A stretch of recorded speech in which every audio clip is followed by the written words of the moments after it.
أهلا بيكو، أنا نور. جالي سؤال من سارة وقالت لي: ليه كل ما أكون طيبة الناس تفتكرني ضعيفة؟ يا سارة، أنا حاسة بيكي جدا. عارفة إنك لما بتدي من قلبك وتتعاملي بنقاء الناس ساعات بتفتكر ده ضعف، بس صدقيني الطيبة مش ضعف، الطيبة شجاعة.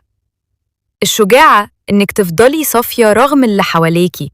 الناس اللي بتستهين هي اللي مش قادرة توصل لنفس درجة النبل اللي جواكي. القلوب النضيفة مش بتتكرر كتير، علشان كده متزعليش على حد ما قدركيش. خلي طيبتك زي الورد، جميلة بس فيها شوك يحميها. آدي بس للي يستاهل وجودك واللي يخاف على قلبك. وافتكري دايماً إنك لما تختاري تحبي لازم تحبي نفسك الأول، وإن الكرامة عمرها ما كانت ضد الطيبة، دي بتحميها. أنا نور. لو قلبك موجوع من الناس اللي بتفهم طيبتك غلط، أنا هنا اسمعاكي.